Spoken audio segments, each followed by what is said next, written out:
Hi, and welcome. You're listening to the X22 Report. My name is Dave, and this is episode 1281B, and today's date is May 16th, 2017, and the title of the episode is Desperation, Panic Has Set In, the Takedown Has Begun. Now, before I get started, I have two announcements. The first one is that I uploaded an interview with Charles Savoy. This is on the secret society that controls precious metals. You can go to the X22 Report Spotlight YouTube channel. Just type in X22 Report Spotlight. It will bring you right to the video. Or you can go to x22report.com. All you need to do is scroll down a little bit, look over to the right-hand side. You can play the video right on the side. Or go to newssentinel.com. Same thing. Scroll down a little bit, look over to your right-hand side, and you can play the video right on the site. Now, my second announcement is that the X22 Report is now on Steemit. I've been talking to Greg Mannarino and many others. Other people have been emailing me, telling me that I should get on Steemit. So the X22 Report is now on Steemit. All you need to do is type in Steemit /@X22 Report. I'll put that link at the bottom of the video to make it easier. Now, Steemit is a different type of platform. They deal with cryptocurrency. You earn Steam, which then you can trade into dollars, and they pay people who place content on the site. They also pay those individuals who comment on the site. So for those individuals that love to comment, and I'm not talking about the comments where, hey, this is great. I'm talking about a well-written comment where people are going to like it, where people are going to pay you and say, yes, this is good. It is a great way of making extra money. Then you could take that and what you make and then maybe buy silver, gold, or Bitcoin or something like that, or just leave it as the cryptocurrency of Steam. And we can see that there are many individuals on YouTube that are very nervous. I am one of those individuals because my channel was taken down about 2.5 years ago, and it was brought up over the weekend. It was taken down for a weekend, and what we can see is that YouTube is changing their policies. They're always changing their policies on what they are doing on their site, and people are a little bit nervous about censorship. People have noticed subscribers have been unsubscribed, and these individuals want to be subscribed, and we can see that things are changing, and YouTubers are looking for a different place to place their videos and to place their content, and they're spreading out all over the web looking for different social media platforms, and Steemit is one of them. So check it out. It's Steemit, STEEMIT.com /@X22 Report. I'll put the link at the bottom of this video, and you can go right to the site and you can see other individuals on Steemit. Let's get into the economic collapse, political and geopolitical news. Well, it looks like the deep state is up to their old tricks once again, and we said this was going to happen. Actually, the chaos is going to continue. It's not going to end. Actually, it's going to get worse and worse as we move throughout this year. What is happening right now is that the deep state, the central bankers, the neocons, they are in panic mode. They realize that at any moment the truth could come out, and they are nervous. They are afraid. This isn't about Trump. This is about them. Now, they're putting out information, a story that came out of the Washington Post, a very reliable, truthful magazine, newspaper, which we know it isn't. They just make up stuff. It's completely fake news. And they accuse Trump of improperly sharing highly confidential information with the Russian Foreign Minister Peskov during their meeting 1 week ago. Now, Trump came out and he tweeted, "As president, I wanted to share with Russia an openly scheduled White House meeting, which I have the absolute right to do, facts pertaining to terrorism and airline flight safety, humanitarian reasons, plus I want Russia to greatly step up their fight against the Islamic State and terrorism." Now, he finished it off with, "Isn't anyone concerned about the leakers who are breaking the law?" And of course, the corporate media, the deep state, they don't want to talk about that. That's just ridiculous. Now, according to the Washington Post and other media, which took the story and they just basically kept on repeating it over and over, and that's the way the corporate media does. They have it on CNN, MSNBC, NBC, ABC, all the channels, and they just keep repeating it over and over to make it feel like that's the truth. Now, we have to go back in time and remember that the United States government central bankers, they pass laws where the corporate media is allowed to use propaganda on the American people. And the way propaganda works is they have to keep repeating it over and over until you believe it. Now, of course, there's no facts to back it up. That's why they have to keep repeating it. Now, they're saying that this was all coming from an unnamed source. Trump allegedly revealed code word information related to threats from the Islamic State in Iraq and Syria that had been provided by a U.S. ally in the region, and they're saying it's from Israel. One official told the Post that the information was so sensitive it had not been provided to U.S. allies. National Security Advisor H.R. McMaster, he actually defended Trump, surprisingly, and we can see that Trump, well, he is not too happy with McMaster's anyhow. But McMaster said, well, no, this isn't true at all. I was in the room, and this did not happen. It didn't happen the way they are reporting. Russia also reacted and said, we don't want to have anything to do with this ridiculous nonsense. Now, we could see that the deep state, which is made up of the Democrats, Republicans, central bankers, they are calling for the impeachment of Trump. They're trying to get rid of him any way they possibly can. I also realize that they're going down the path of mental stability. They want to call him crazy. Now, of course, what they're going to have to do is they're going to have to make a case. They're going to have to get Congress involved. They're going to have to get Pence to agree and the Senate to agree. And this is going to be a long, drawn-out thing. And it's not going to happen in one day. And they realize that they are running out of time right now. Now, if you're watching CNN, MSNBC, they made it seem like the president committed a crime or even a horrific act of treason by sharing the Russian secret intel, and they kept on repeating it. But when you continue to peel away at the story and you discover the facts, well, it just doesn't add up as usual. Now, of course, the Post, their headlines stated that the president revealed highly classified information, suggesting this was perhaps illegal or improper or both. But the president, he can decide to do this. He's allowed to do this as long as it doesn't hurt the country. And if he's telling Russia about terrorism, and we're both, if we listen to the official story from the deep state and the corporate media, aren't we fighting terrorism? Don't we want to stop them? But we know that the Islamic State, Al-Qaeda, Al-Sham, Boko Haram, all the terrorist groups, they are controlled by the CIA, Mossad, the coalition forces.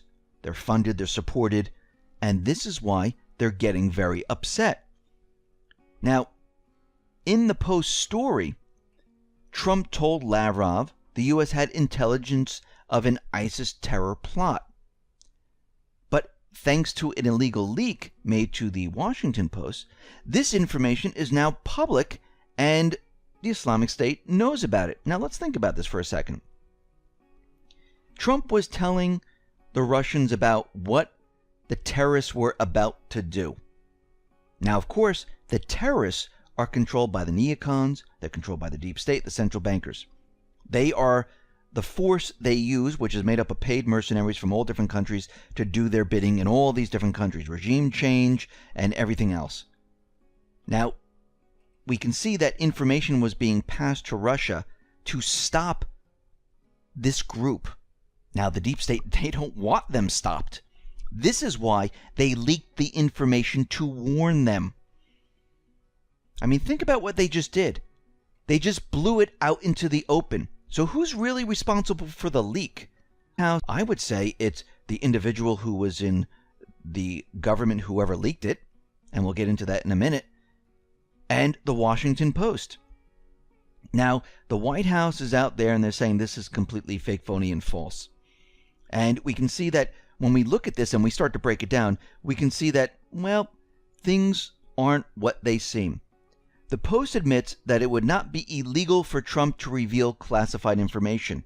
So they're already admitting that it's not illegal to reveal this. The president, they're saying, is the ultimate classification authority and can declassify information if he wants to. Obama did it all the time. such when he deliberately and publicly revealed U.S. interrogation methods, giving terrorists all the information they needed to resist. The Post cites that former U.S. officials as a primary source for the story. Well, what would, and this is very important here, what would a former U.S. official know about classified information allegedly discussed between a very small group of people at the top of the U.S. and Russian governments? Think about this for a second. The real story right here is, wait a minute, who is the leaker? And how did they gain access to this information?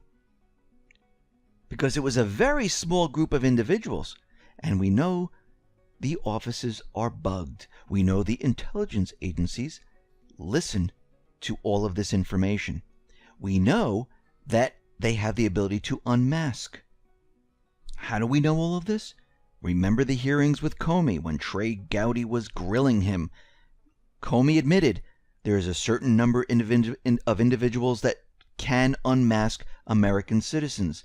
We know that they spy on American citizens even without a warrant, because what happens is they get the information from other countries because other countries have access to all of this internal data. So we can see right now that the leak must have come from within the office, from one of the intelligence agencies, and it was leaked out to the Washington Post. Now, the big question here is, why is this happening? And there's many different agendas associated with this. One, it allowed the leak out to warn the Islamic State, which is the paid mercenary group which is controlled by the intelligence agencies. This story broke as the Russian collusion story was kind of dying because they really didn't have any type of evidence whatsoever, and they needed to boost it up again. And the other reason is because there was another story that broke at the same exact time. It looks like they got word that this story was going to break, and if you ever saw the movie Wag the Dog, you can see that they needed some type of distraction from this story breaking, because this is the murder of Seth Rich, who was a computer operator in the DNC. And of course, this ties back to the Clintons, it ties back to Podesta, and it ties back to the deep state. And this is what they wanted to cover up. And if you notice, they really didn't mention anything in the corporate media about this. And I believe this was the other part of the agenda, to cover up this completely. Now, it's been close to a year since Seth Rich, which he was 27 years old. He was a computer expert who worked for the DNC, and he was murdered, shot twice in the back without anything of value taken from him. His wallet was there. There was nothing taken, but they called it a botched robbery. And Rich was found alive and in shock before he bled out. His death ruled nothing more than a botched robbery. Now, many believe Rich was a victim of the retaliation for being the source who provided WikiLeaks with a trove of DNC emails. Now, of course, during this whole email debacle with WikiLeaks and distributing all of this email from Podesta and things like that, they said it was from Russia. Now, what we're seeing today is that these rumors, well, they're no longer rumors. The emails that were given to WikiLeaks, they didn't come from Russia like we thought. They came from an insider, Seth Rich. Now, the Rich family, they hired a private investigator, Rich Wheeler. He's a former DC homicide detective who says that evidence on Seth Rich's laptop suggests he was in contact with WikiLeaks prior to his death. And Wheeler believes there's been a cover-up. He said the police department, nor the FBI, have been forthcoming, he said. They haven't been cooperating at all. I believe that the answer to solving his death lies on the computer, which I believe is either at the police department or either at the FBI. And if we really think about this, Comey knew all of this. Comey knew exactly what was going on because the FBI was looking into it. The police department was looking into it. They know exactly what happened. And we can see that the Russian hacking narrative, well, it's completely gone with this information. This is why the corporate media doesn't want to put it out there. This is why they're continually saying Russian collusion. This is why we had the story of Trump giving classified information to the Russians, which never really happened. They're doing all this to cover up what is really going on. Now, let's not forget, Julian Assange, he implied that Seth Rich was the source, and WikiLeaks offered a $130,000 reward for information leading to his murderer. So how did Seth Rich make contact with WikiLeaks? Well, it looks like he made contact with WikiLeaks through Gavin McFadden, an American investigative reporter and director of WikiLeaks who was living in London at the time. Federal law enforcement investigators, well, they found 44,053 emails and 17,761 attachments sent between the DNC leaders from January 2015 to May 2016 that Rich shared with WikiLeaks before he was gunned down on July 10th of 2016. On July 22nd, just 12 days after Rich was killed, WikiLeaks published the internal DNC emails that appeared to show top party officials conspiring to stop Bernie Sanders from becoming the party's presidential nominee. Now, within the FBI, there are many individuals within the FBI that are not on board with the Russian hacking narrative, and they're finally starting to come forward. Finally, we find it shocking that while the New York Times, Washington Post, CNN are all too eager to regurgitate each other's anonymously sourced stories that are critical of Trump, none of them had a single reference to this story at all, which is completely amazing. Now, what's happening is the deep state, they are panicking right now. They are in desperation mode. Think about what is happening right now. Truth is coming out. More and more evidence is coming out. Trump is like a bull in a china shop. He cannot be stopped. The economy is coming down. The Islamic State is losing in Syria. The North Korea war not going anywhere. And we can see they are becoming very desperate. Now, I know they're calling for impeachment, but I think at this point that will take way too long, and more information is going to be coming out. More and more truths are going to be coming out, and there's not enough time for this to happen. So their next move might be some type of assassination attempt on Trump's life. I think at this point they don't care. Now, going forward, the chaos is going to get even worse. They're going to try everything and anything, but the propaganda, it's not going to work, because all you have to do is use facts. All you have to do is ask them for the proof. That's where the propaganda stops. And if you notice, it always stops right there. Now, the deep state, they're not going to back off. They're not going to say, hey, let's not start the wars. Let's not start this. No, they're going to move forward with everything. And remember, there are individuals within the Pentagon, individuals within the FBI, individuals within the CIA, individuals within Trump's cabinet, where they're working for the deep state. I would say almost all the intelligence agency personnel are working for the deep state. Maybe there's a couple that are not, that are on the side where they're trying to help Trump, but most of them, they are working for the deep state.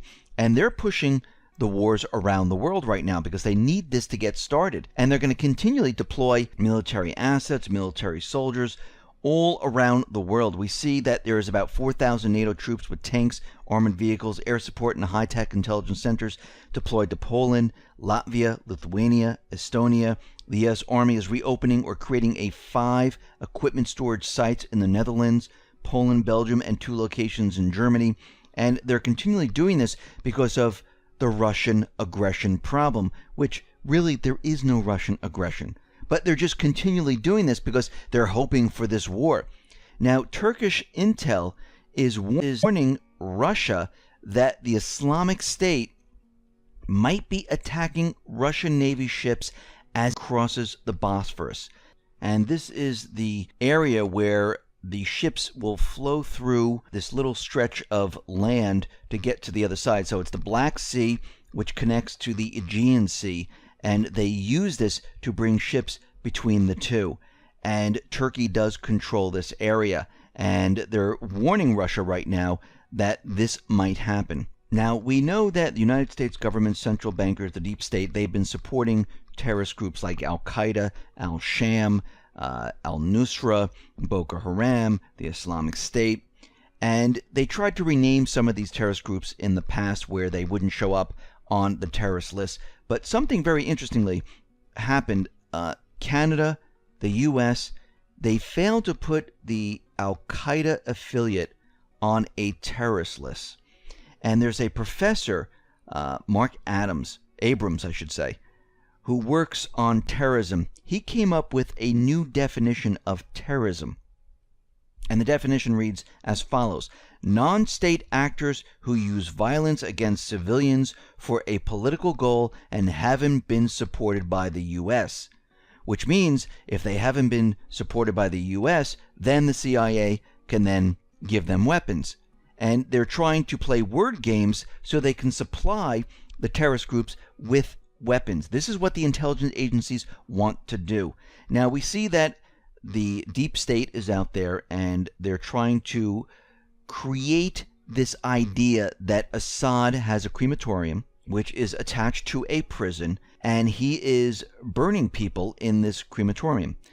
And they have a picture of the building, a satellite image, and of course it's black and white, and they're saying the snow melted on top. This is how they know something's going on, and this is the proof that they have. Of course, they're showing pictures of bodies and things like that, but they've never made the link to Assad actually doing this. Now, when you look at crematoriums, they usually have very tall smokestacks, and this is to allow the burning body, the odor, the smoke, and everything to reach a higher level, so it doesn't smell as bad, and it gets into the atmosphere, and it moves off, and it disperses. But we're not seeing this in this building. The other thing is, if snow is melting on top of the roof, well, and it is a prison, well, isn't there a kitchen? Don't they make food? Isn't there a heating system? I mean, there could be so many different reasons why snow is melting. It doesn't have to be because of there's a crematorium, and first of all, there's no smokestack. So when I look at this, it looks like, well, it most likely is the heating system or maybe the kitchen area where they're making food. And right now, the UN right now says it cannot verify claims about that there's any type of crematorium in Syria, in this area, even in this building. Now, Trump, he is out there and he said something very, very interesting, that the United States remains open to working together with Russia and Iran to find a solution that leads to a stable and united Syria. Now, this is very interesting because he's going to work with both countries, Iran and Russia and Syria, and come up with some type of deal. Again, no absolutes, no red lines, or anything like that. Now, we are seeing information out there, and this is coming out of the New York Times, where they are saying that this ransomware, it could be, it might be, there's a good possibility, and if you notice, there's nothing that actually concrete about it, that this ransomware is from North Korea. Now, this is a huge stretch. Remember when they said that North Korea hacked into several firewalls at Sony, exposing gigabytes of confidential data, only later to be eventually revealed that it was a disgruntled employee inside of Sony? That whole story was completely fake. So the question is, why would North Korea use a ransomware that the NSA developed, use it to hit all of these countries, except the U.S., because the U.S. is the country that's threatening North Korea, right? And remember, a 22-year-old, he was looking at the code, and he spotted a domain name in there, and he noticed that the code was calling out to this certain domain name, and it kept on doing it, so he decided to purchase the domain name, and once he did that, the ransomware was stopped dead in the track. It was a kill switch. Now, the U.S., the intelligence agencies, they were looking at the code, and other different outfits, security teams were looking at the code, and they never noticed that this piece of code was calling out to a domain name. It just, they just overlooked it because the 22-year-old was saying it kept on calling. And if you were looking at the code, most likely they were monitoring if the code was trying to call out to different IP addresses, and if you were scanning it with some type of scanning system to detect where it was calling out, you would notice this, which tells me that the US wasn't really looking at the code. It tells me that they were part of it because they were saying they're looking at the code and it's from North Korea, but how could they possibly miss this when one kid living with his parents can pick this up? So right there and then, they just blew it. And again, why would North Korea use it on all the other countries except for the United States? Why would the United States not be affected by this whatsoever? I mean, it really wasn't affected at all. It makes no sense. And just from that, it tells us once again that they are lying to the American people. Listen, everyone, thanks a lot for listening. Be well, be safe,